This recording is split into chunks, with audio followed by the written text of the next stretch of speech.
Massive schedule change coming to Dokkan Battle. How's it, everybody? Celtic Link here. We got another Dokkan Battle video for you here today.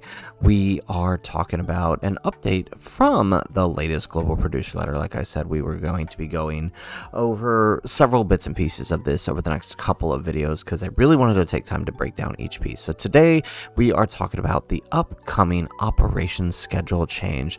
The other day we had done a video talking about massive changes that could possibly be coming due to this, and on a whim we threw out that it's possible due to the shifting of the schedules to be in sync that Dokkan would remove the Tanabata campaign and shift things more to a global anniversary, and it looks like that's exactly what they did.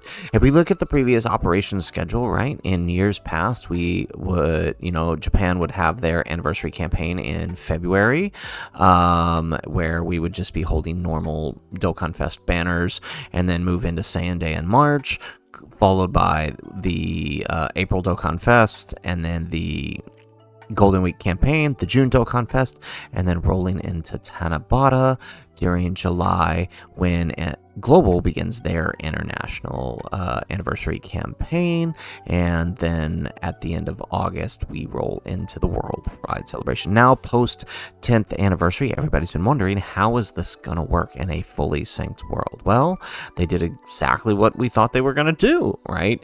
After the anniversary campaign, we rolled into Saiyan Day, into the next Dokkan Fest, into Golden Week campaign, and now we have the June Dokkan Fest coming up, and after that is over, we will be rolling into a new global Dokkan campaign. As stated in the producer letter, this is meant to take the place of both Tanabata and Global's anniversary, since we no longer need a worldwide campaign. Since everything is fully synced, we are now just celebrating a global campaign at the time that we would have celebrated the anniversary. Now, to take things even further, right, this could have just been this is Tanabata campaign, we get an LR, we get a part 2 LR. They took it a step further, and this is a whole separate new celebration with 4 LRs. This will be a 4 LR campaign. So far as we know at the current moment, it won't be like this year's anniversary with 6 LRs. I think that was special to the 10th anniversary, but it will be a 4 LR campaign, similar to anniversaries past. They mentioned specifically that the size and scope of the campaign will be worthy of what was once Global's anniversary. And then, of course, after this, we will roll into whatever the August Dokkan Fest is. And they mentioned here that the Tanabata would be moved. So Tanabata is not going anywhere. We're still going to get that LR and that Part 2 Part 2 LR.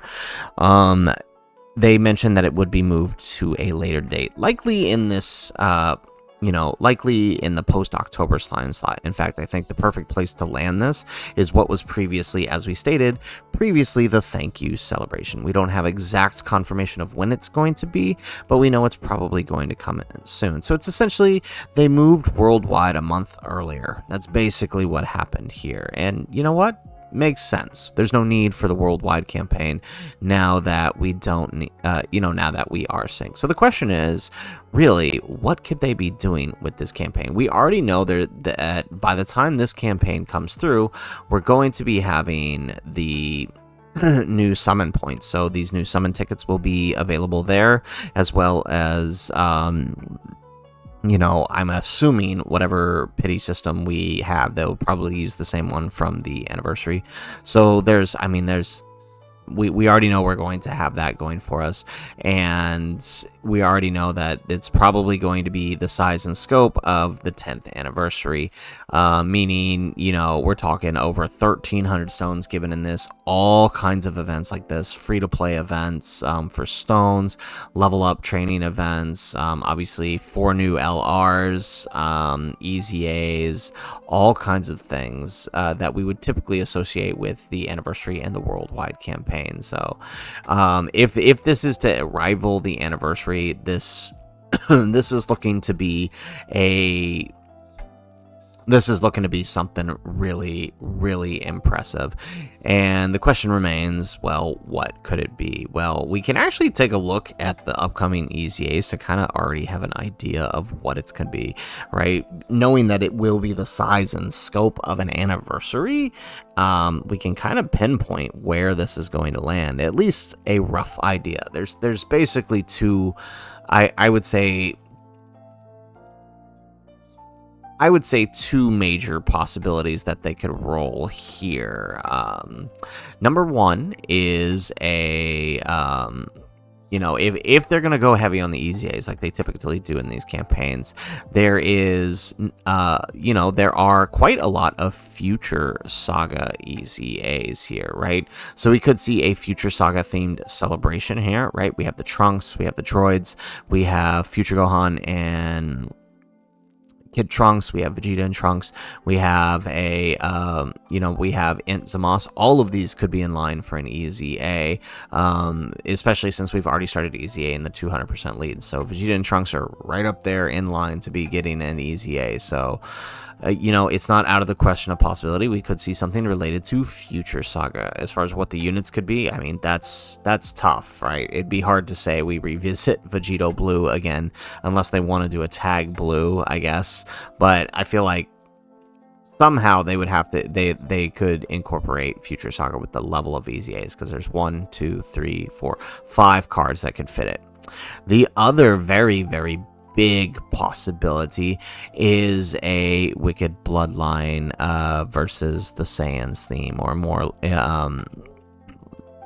So one of the leading theories is, right, because we got Namek Goku with his EZA early on this year, a lot earlier than he kind of than anticipated, and he was somewhat undertuned. A lot of people are believing that, we could be getting a new Namek Goku soon, especially since he did get a battle motion update. And so far, with the exception of the 9th anniversary LRs, almost every new character that got a battle motion update ended up getting, aside from these two, ended up getting a new character. So, it's very, very possible that there could be a new Namek Goku on his way. And if there is, there's a good chance we could see sort of, a Wicked Bloodline sort of themed around the EZAs, right? So part 1 could center around Goku versus Frieza on Namek, and then part 2 could center around Vegeta and Vegeta and Goku versus Golden Frieza, right? The Dokkan Fest could be the Frieza for once, and then the Carnival LR could be a tag Goku and Vegeta, and then they could EZA these two guys here, and then they could, in the part 2 EZA the previous worldwide EZAs, as they would fit the continuation of the Wicked Bloodline versus the Saiyans theme, right? It lines up. It makes sense. You could also slide Bardock in there as sort of like the pre, like this could be like the warm-up EZA, right? The countdown EZA, a Bardock leading into a Namek theme celebration at the beginning, right? I mean, I know we've done Namek before, but we've also done Future Saga before. So unless we want to jump into maybe superheroes, that's an option. Saiyan Saga is also an option, right? There's a couple EZAs from Saiyan Saga, but I don't think there's enough to carry Saiyan Saga into a part 2, and there's no real continuation there, unless they want to go Saiyan Saga into Namek, when it could just be like Dragon Ball Z could be the theme. Not entirely against that, but I do think the more coherent theme is full Future Saga, or something along the lines of Goku versus Frieza here, and then Goku versus Frieza here. I think that definitely is probably the more likely scenario, because otherwise there aren't really too many other options in terms of EZAs to fill a whole celebration, right? The next set that has the most with it is probably GT, and then that's only 2, right? That's the Super Saiyan 4 Gogeta, and then the Tech Pan. So, they'd be having to pull some Super EZAs out of their butts. And, I mean, I guess they could Super EZA the year 2s and call it at that. That would suck if that's all the EZAs that we got, but, I mean, we've done worse. So, but I do think that that's what's going to be, and it makes sense given that this new campaign is meant to basically fit Global's anniversary. Something big's gotta come, and that's kind of what I feel it's gonna be. So guys, that is it for our video. If you liked the video, make sure you hit that like button. Subscribe to the channel if you have not already. And in the comments down below, let us know, what do you think of this new global Dokkan campaign coming in July? And who do you think it could be centered around? Whatever it is, it's going to have tons of stones coming at you, right? Anniversary gave over 1,300 stones. I imagine this campaign will give something similar, right? If this is meant to replace Worldwide, we might even get that daily stone event too. There's a whole lot they could do here, and I can't wait to see how they manage to pull it off. And honestly, I'm kind of in the boat of seeing, you know, maybe a return to Resurrection of F and Namek, but I'm curious to see what you guys want to see here. Let us know in the comments down below. Otherwise, guys, as always, thanks for watching, and aloha.